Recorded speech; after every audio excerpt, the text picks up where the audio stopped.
Atu dan gabungan. Okey, pilih atu dan gabungan. Cikgu skip topik pengamiran. Okey, cikgu nak fokus dengan awak topik-topik yang senang skor. Okey, sekarang kita pergi kepada apa maksud pilih atu dan gabungan ni. Apa maksud dia? Apa maksud pilih atu? Pilih atu tu kalau you susun objek disusun. Objek tu disusun. Contohnya kita nak susun kerusi dalam kelas 5PA. Kita nak susun meja dalam bentuk bulatan. Kita nak susun budak lelaki yang paling kacak. Kita nak susun budak perempuan yang cun-cun. Yang semua cun dalam kelas tu. Kita nak susun sebaris panjang. Itu kita bagi pilih atur. Kita pilih atur. Okey, pilih atur ni dia ada keywords dia. Keywords dia adalah Keywords dia adalah dibentuk. Ni awak kena salin supaya awak ingat. Ataupun disusun. So dalam satu soalan, kalau soalan tu dia kata okey, kita nak susun objek ni dalam satu barisan. Perkataan disusun ada kan? So tu adalah soalan pilih atur. Awak kena kenal pasti tau dia punya keyword, sebab dalam soalan dia tak nyatakan soalan ni berkaitan dengan pilih atur ke berkaitan dengan gabungan. Sebab apa? Sebab rumus pilih atur dan rumus gabungan tak sama. Jadi first awak kena tahu dulu keywords dia. Kalau gabungan ni kan. Okey, gabungan ni awak dia punya keywords dia adalah dipilih. Dipilih. Adalah dipilih. Contohnya 10 lelaki kacak. Ada 10 lelaki kacak dalam kelas 5PA. 2 orang dipilih untuk kehadapan. Ada perkataan dipilih. Dia bukan perkataan disusun, dia dipilih. So itu adalah you all kena guna rumus gabungan. Okey, apa beza dia? Kalau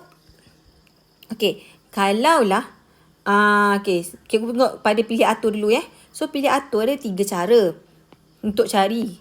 Macam ni, kaedah 1 penyenaraian kode rumus, kaedah isi ruang kosong. Cikgu suka guna kaedah rumus. Cikgu nak awak stick pada satu kaedah. Bukan cikgu tak nak suruh belajar soalan lain, kaedah lain.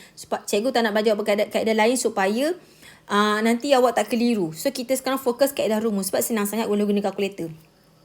Okey, kemudian satu lagi, apa yang membezakan pilih atur dengan gabungan? Pilih atur dia adalah P. Kalau gabungan dia adalah C. Choose.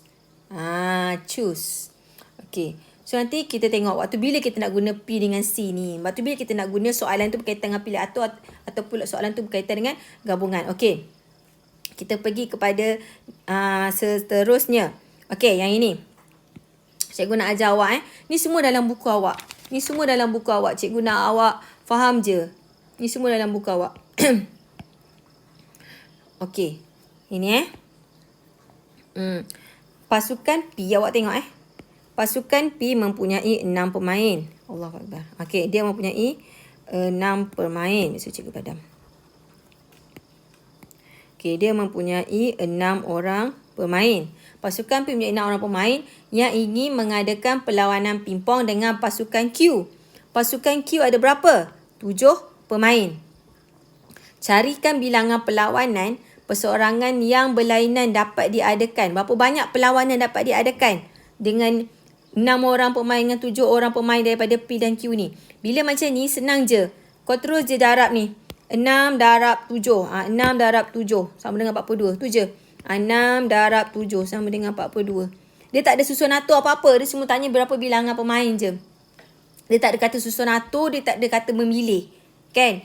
Jadi kalau macam tadi, pilih atur tu dibentuk, disusun. Gabungan dipilih kan. Tapi tak ada dalam ni. Cuma dia kata nak berapa banyak perlawanan. Awak darab je lah 6 darab 7. Senang sangat. Okey. Macam ni Terdapat 5 buah syarikat memberi perkhidmatan pengangkutan. Okey, ada 5 buah syarikat. Daripada Ipoh, Butterworth ke Ipoh. Dan 3 buah daripada 3 buah ni. 3 buah. Ni 5 buah. Okey, bilangan cara. Hitung bilangan cara seorang menaiki bas dari Butterworth ke Kuala Lumpur melalui Ipoh. Maksudnya, awak terus je darab. 5 darabkan dengan 3. Dapat 15. Macam tu je. Senang je. Ini kalau soalan senang. Susah lah nak jumpa soalan keluar macam ni. Tapi at least awak tahu. Mana tahu rezeki awak keluar kan, SKSSM kali pertama kan. Okey, seterusnya. Cikgu nak pergi terus kepada soalan. Okey. Ini adalah tentang pilih atur dulu. Cikgu dah kata, pilih atur dia ada 3 cara untuk mencari dia kan. Pertama tadi apa benda? Kaedah penyenaraian. Ni. Penyenaraian. Kaedah yang kedua, guna rumus. Kaedah yang ketiga, guna pendaraban. Okey, sekarang ni cikgu tak nak awak tengok kaedah penyenaraian, tak nak awak tengok kaedah kotak-kotak ni. Tak nak. Isi ruang tak nak, nanti kita keliru. So, kita fokus kepada kaedah guna rumus. So, macam mana kaedah guna rumus ni? Okey, kita tengok soalan dia. Hitungkan, dia kata apa? Hitungkan bilangan cara untuk menyusun huruf-huruf dalam perkataan apa? Kuis. Dia nak apa sekarang? Apa keyword awak nampak sekarang? Cara. Kalau cara dia adalah apa? Kalau cara dia adalah pilih atur. Kalau cara dia adalah pilih atur. So, awak nampak apa benda? Bila pilih atur, P. Bila pilih atur terus nampak P. Kemudian, awak tengok soalan ni. So, senang je. Macam mana kita nak susun kuis ni? So, kuis ni, awak tengok. Dia ada 4 je perkataan kan? 4 je perkataan. So, 4 factorial. Kita panggil yang ini, kita panggil factorial. 4 factorial. Kita terus je buat 4 factorial. Dia sama dengan apa? 4 darab 3 darab 2 darab 1. Dan dia juga sama dengan ni. 4 atas pula dah. 4 P4. Macam ni. Dia macam ni. So, awak masuk je dalam kalkulator. Nak senang kan? Nak terus awak tak darab 4, darab 3, darab 2, darab 1 ni panjang. Awak terus tekan 4. Awak tekan 4 sekarang. Awak tekan 4. Awak tekan shift. Awak nampak tak yang ni? So, dia akan keluar macam ni. Betul tak? Terus tekan sama dengan. Awak terus akan dapat 24. Magic tak? Senang kan bila guna kalkulator. Cikgu tak nak awak buang masa buat soalan berkaitan dengan yang benda ni yang ni. Senarai ni nanti tak nak. You akan keliru. Kita fokus kepada ni. Contohlah lagi. Kalau contoh cikgu kata, cikgu bagi soalan macam mana? Okey. Berikan susunan cara untuk menyusun. Okey, berikan susunan cara untuk menyusun huruf-huruf. Okey, Nadia. Okey, macam mana? Macam mana kita nak susun bilangan cara dia? So, awak tahu berapa banyak huruf? Huruf. 1, 2, 3, 4, 5 kan? So, 5. So, apa benda? 5 faktorial. So, dia akan jadi apa? 5 P 5. Ataupun 5 kali 4 kali 3 kali 2 kali 1. So, guna kalkulator macam mana? Awak just tarik 5 shift X nanti 1 kan? So, dia akan dapat yang ni. Terus dapat jawapan. Faham tak? So, awak terus, kita try buat sama-sama. So, 5 shift X nanti 1 tu terus sama dengan. So, awak akan dapat 120. Faham tak? Macam tu je. Ini untuk soalan asas. Awak kena faham soalan ni dulu. Okey, boleh Okey. Okey, yang ini. Okey. Sekejap, kita tengok yang ni pula. Yang ni pula lain tau. You tengok. Cari bilangan cara. So, awak tahu cara. So, cara tu dia adalah pilih atur. Dia adalah pilih atur. Cara susun. Cara menyusun pilih atur. Semua huruf 1. So, huruf 1 ni ONE lah. ONE. So, ada 3. Betul tak? Okey. Secara linear. Satu lagi secara bulatan. Secara linear tu macam mana? Memanjang macam ni lah. ONE. Kalau secara bulatan macam mana? Macam ni lah kot. ONE. Bulat lah. Bulat macam tu kan. Okay, faham tak? So, cara nak susun kan cikgu kata dia ada 2 cara. Sama ada cara linear. Satu lagi cara bulatan. Gitu kan. Okay. So, kita guna macam mana kalau gunakan kaedah rumus.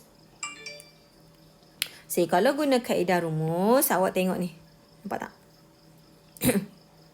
Okey, kaedah rumus senang je. Ni, 3 faktorial. Ni, 3 faktorial. Terus je. Ni kan, ini 3 kan? 3 kan? So, buatlah 3 faktorial. Masuk je lah kalkulator awak. So, awak terus dapat 6. Faham tak?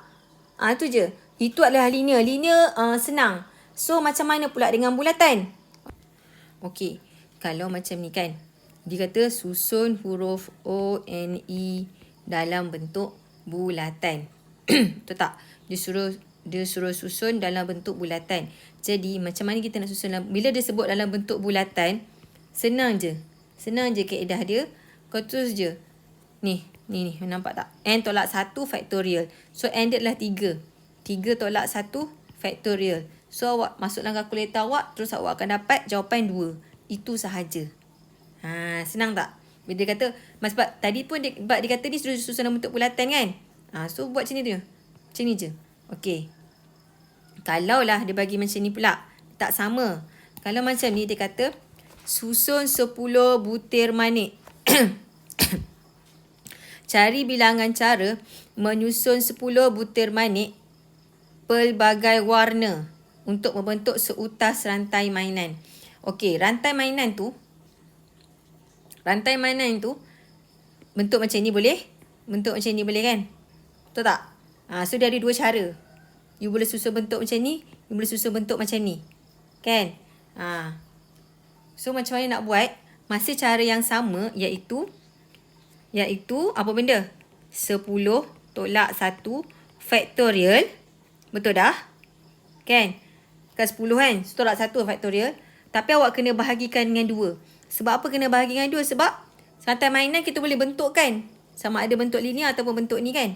So, salah satu cara tu berapa banyak? Salah satu bentuk ni berapa banyak cara? So, awak akan dapat jawapan berapa? 10 tolak 1.